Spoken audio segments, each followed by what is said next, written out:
Vamos aproveitar esses segundos de pausa no podcast para falar sobre horas. Conheça o novo Samsung Galaxy Watch Ultra, projetado para resistir a qualquer desafio e superar limites com o poder do Galaxy AI. Quer garantir o seu? Ganhe a partir de R$800 de desconto no seu relógio usado. Acesse samsung.com.br e saiba mais. Galaxy Watch Ultra. Galaxy AI chegou.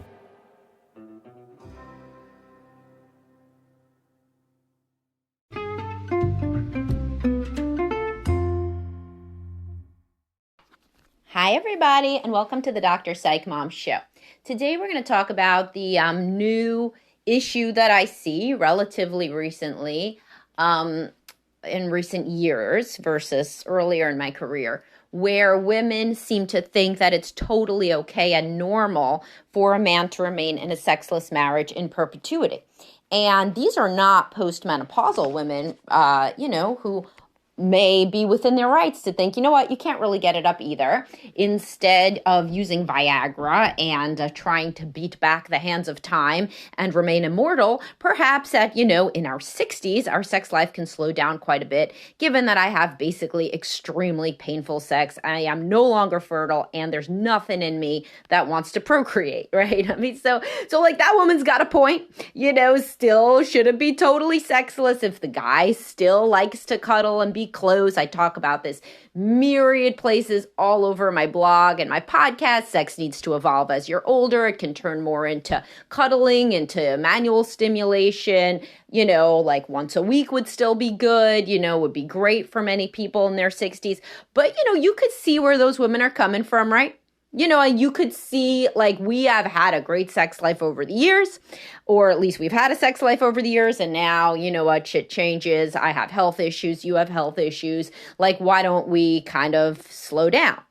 I think most people can understand that. If that in and of itself makes you feel uncomfortable or even angry, I have podcasts about called Age is Not Just a Number, and a post called Why Are Your Kids Allowed to Grow Up But Not Your Wife, which is frequently a big epiphany for men, in as much as nobody likes when their wife treats their kids like they're younger than they are. So basically, why are you treating your wife like she's younger than she is? All right, fine. So all of this is a given. However, I'm now seeing women that are in their 30s even, really mostly in their 30s and some in their 40s, that are saying, basically, I don't want sex. So basically, I don't want it at all. And because I don't want it at all, then you should be fine with that because you love me and we're raising a family. And it's basically a religion of our generation that nobody should do anything they don't want to do. And that anything that even vaguely is, quote, non-consensual is bad. And so thus, I don't want sex. Maybe I'm on antidepressants. Maybe I don't like sex. Maybe I've discovered I'm asexual.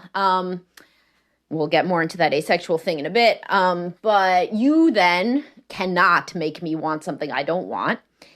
And if I don't want something, it trumps something you do want. Because somehow that would be non-consensual, which I will also get to. And I have a whole thing on marital coercion and what it is and isn't. So you could just type coercion into my post to my podcast. And so therefore, we should remain in a sexless marriage. Definitely masturbate. That's cool with me. And love should not be about sex. If it does, then you're shallow. And basically, we're cool, right? Still sleep in the same bed and everything. And I love you. That's a good one. I love you. But I just never am going to do that. And it's totally abhorrent that you would want me to do that because remember, I don't want to do that. Anyway, we will get into that all in depth after I tell you to subscribe. Maybe you thought I forgot because my intro was longer than usual, but I never forget. Probably sometimes I forget. And you should definitely subscribe. 133 subscriber episodes, including the vaunted oral sex on women. And let's see, man. Let's see what the other one was. What's going to be coming down the pike, actually. The most recent was remarriage gives you new perspective on being a good partner. And it's not just being a good parent. And of course, the best one ever, the honeymoon stage and why there's no bait and switch. That one was before this. before the most recent subscriber episode. That's the one I'm going to link to all the guys who tell me that their wife had some malicious bait and switch intent when marrying them. Like, what the F? Like, that is not why her libido went down. But anyway, so I'm glad that now I can only link that. Well, that's why I made it a paid one. Because I'm like, you know what? Like, I have a total rebuttal for that. But if you're that negative and nasty about your wife, then, maybe you could pay to hear it. And maybe you won't, but who cares? And it's a really good topic. So that there's loads and loads of subscriber episodes. Okay, so back to this. So it is basically a religion among younger people now that nobody should ever do anything they don't want to do. And so non-consensual sex used to be rape. It used to be assault. Like, that's what that was called. As I discussed in my coercion podcast, there are other ways to be emotionally blackmailing. So, for example, I gave really good examples in that one, so I don't have to redo it, but I'll do it again. The guy's like, come on, you kissed me, you made it hard, don't you see you made it hard? What kind of wife are you if you go to sleep now? I can't go to sleep now. I think I'm just going to go have to jack off to porn because you got it hard now, you won't take care of business. Sometimes I don't even know really what this marriage is all about, man, because you just leave me high and dry like that, and we didn't do it for a few days, and that's not how men work. And, I think that, like that bullshit, like the harangue, the rant, the guilt trip. But I'm not seeing men who do that very frequently. The ones that do, I put the kibosh on that. If someone could get them into couples therapy, that is like for sure something that I discuss with them. And honestly, quite frequently, men are embarrassed when they think about it as being emotional blackmail.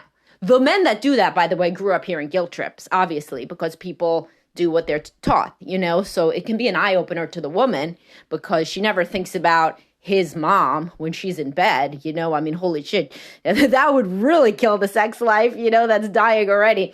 But sometimes she's like, oh my God, yeah, his mother guilt trips all the time. His mother or his father is so emotionally blackmailing. And then that's exactly what he does to me in bed. So that could be a big epiphany, and it can be, one that you actually have right now, interestingly, possibly. So I'm not talking about those guys. I'm talking about the guys who basically say, once a quarter, we don't really have sex and it upsets me. Like, do you think we could go talk to somebody about it? Or do you think we could work on it? Or is there something I should be doing different? Because it makes me upset.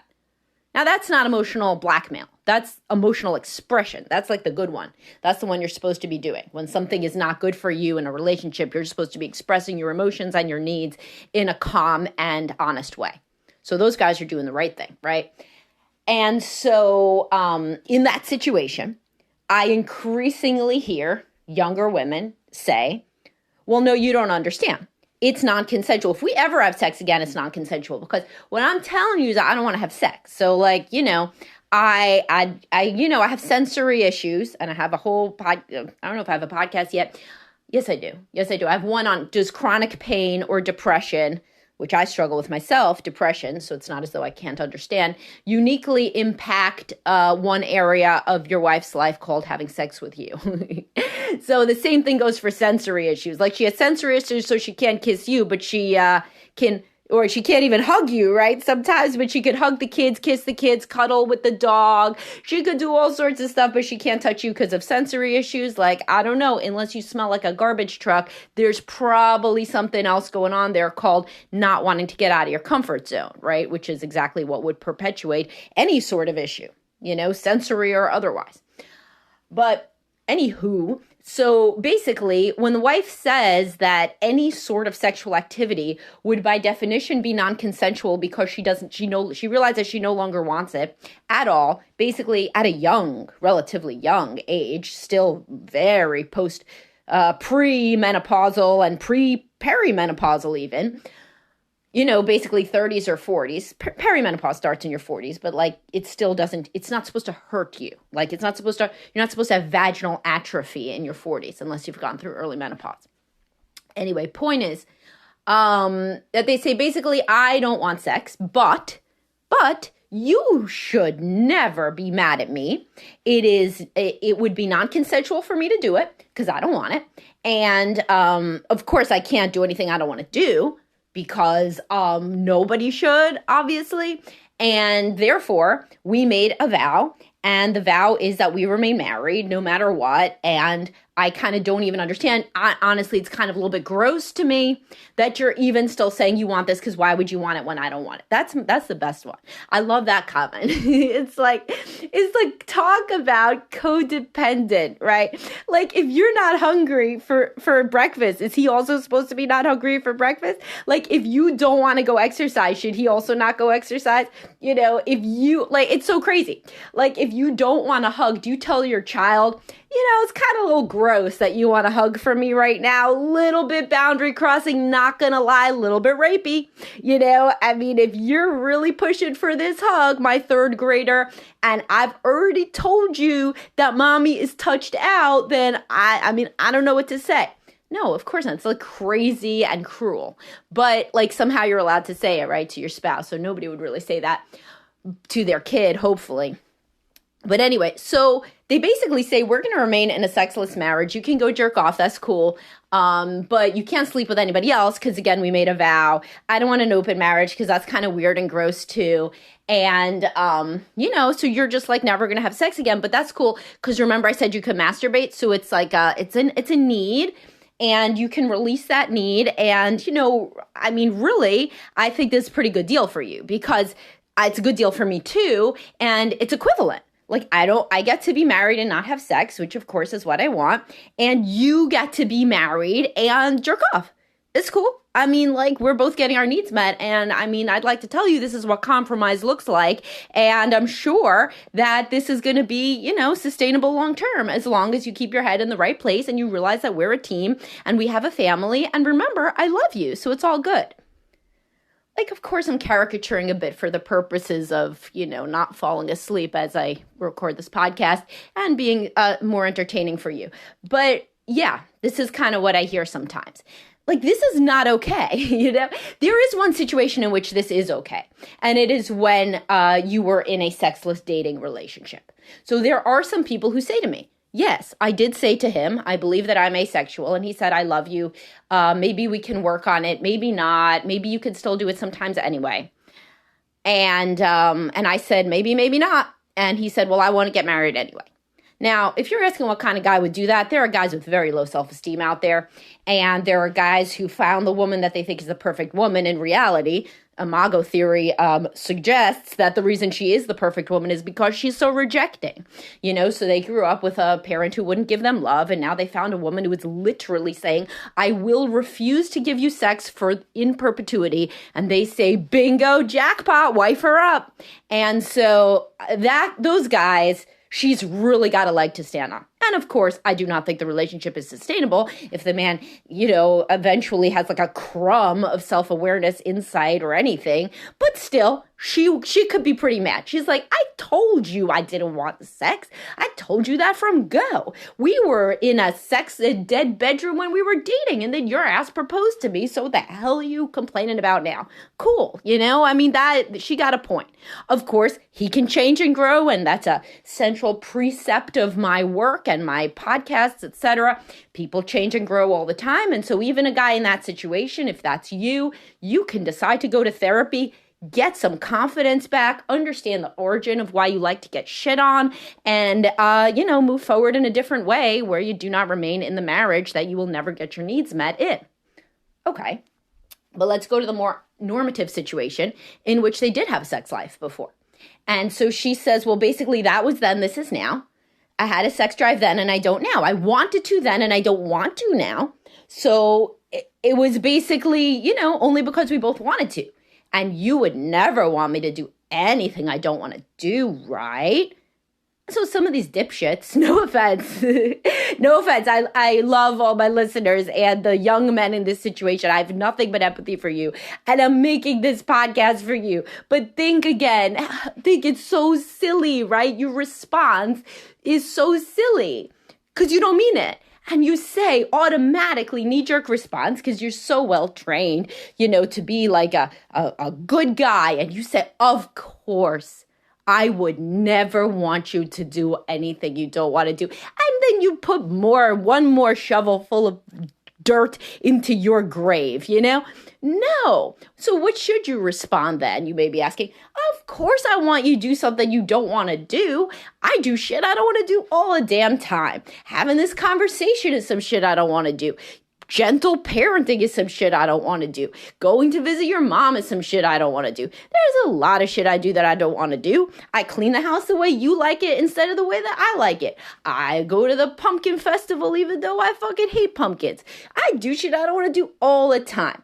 And you know what? It's no different because it's sex. And if you really don't want to have sex with me ever again, I cannot remain in this relationship. I'd like to work on things. I'm hoping that if you get some more, input from somebody who's a trained professional, maybe you do some more education on what desire is actually supposed to look like within monogamy, because I think you're expecting it to be like how it was when we first got together, and it's never going to be like that. And maybe we could work with somebody on it. Maybe we could have an open marriage. But here's what's not acceptable. What's not acceptable is for me to never have sex again, right? Because I want to be a sexual entity. And that was part of what I understood to be the contract of our marriage. I thought that we were saying that we would continue to have the sex life that we had before.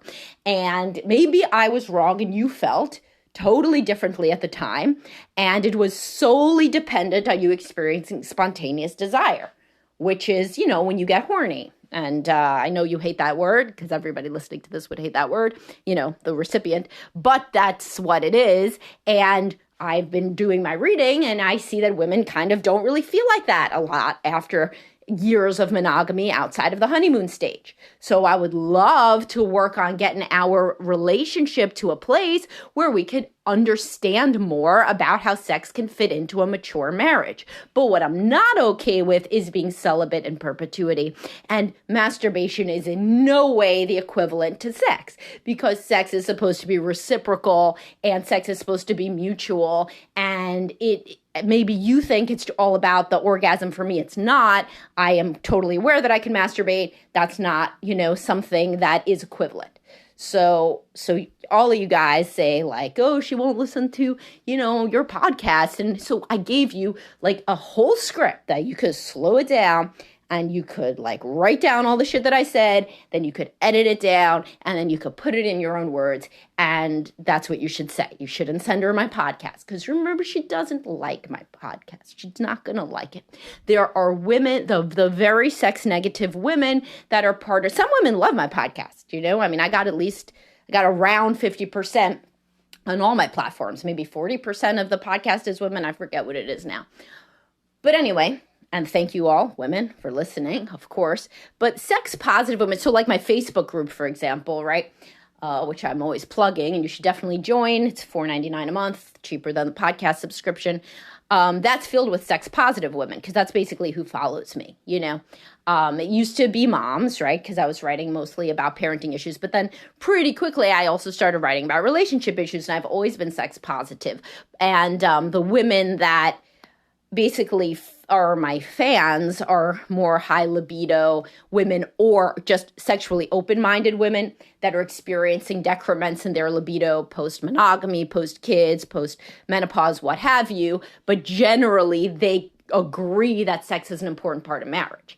Now, my male followers, they don't need any massive specifics, because the average man is high libido. So compared to a woman, right? There's, of course, a range within men as well. But the point is that a lot of guys then think that their wife is going to listen to me. She's not going to listen to me if I'm saying something that's scary. What I'm saying is that her favorite way of thinking about the world, which is I don't have to do what I don't want to do, is being interrogated. And I interrogate that in men as well, because you could find 15 podcasts where I tell your ass to get to the pumpkin festival because that's being a good partner. And it is. So go to the pumpkin festival, obviously. But the point is that everybody does stuff that they don't want to do in a marriage, and that is okay and healthy. You also do stuff that you don't want to do as a parent pretty constantly, and that is okay too. And it's always okay for us to do things that we don't start out loving in service of greater values, particularly values of connection and closeness and generosity with loved ones.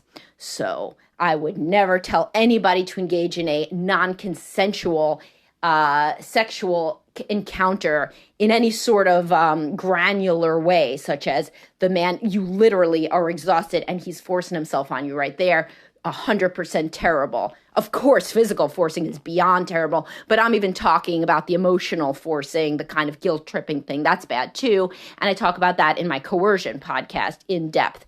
However, a man stating, or a woman stating when they're a higher libido partner, that they want to have sex, like a philosophical discussion about wanting to work on having sex and have sex be part of the life. And then a person saying that basically because they are not in the mood and don't remember the last time they've been in the mood, that all encounters would therefore be non-consensual. There is no world where they try, kissing and touching to see what happens. There's no world in which they try to go to a sex therapist. There's no world in which they try to think about what sorts of things could help them relax, such that they might be turned on eventually, e.g. massage, which is always the one that I talk about, etc. So that it is just as coercive to expect somebody to try to guilt trip somebody into remaining in a sexless marriage as it is to guilt trip somebody to have an individual sexual encounter. And that is the lens that I'm trying to promulgate with this. Also, that's not going to be appealing to somebody who doesn't want to hear it. So that's why I gave you basically my soliloquy before, that you can listen to this again and jot down parts of the ones that resonate with you and use it to basically come up with like a paragraph that you're going to actually say to your wife if you are in this situation. And again, this is the zeitgeist of our times for people of this age group and possibly younger, although we're not coming out, I don't know that much about the Gen Z marital problems because they're not that old enough to have many, but the idea of we only do things that we want to do is not helpful for any sort of interpersonal relationship. It's not helpful for a career. It's not helpful for anything. So while writ large, yes, you should only do things that are in line with your values. And if truly your value is never having sex again, but yet remaining in a romantically monogamous relationship, it's not going to work. That's coercive to the person who would then have to deny an entire aspect of their being. So it just doesn't work. Like for some people, open marriage could work, but for most people, they want the love and the sex in one person. Men too, and that's why, and maybe it is that you guys just decide that you're not going to be together.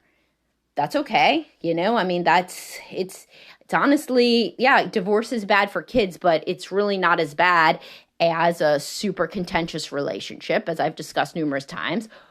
And honestly, you are people too, and sacrificing one person's entire life, when you could also instead focus on creating a positive environment and dual households for your children, you got to think about yourself as a person, who deserves to have at least some things that they want. And having a sexual relationship of some sort within marriage is not like a large ask, So anyway, I hope that you got something out of this, and I hope that it gave at least one person an epiphany and or a concrete way to think about approaching their wife with this information. And I'll talk to y'all soon. Have a great day, guys.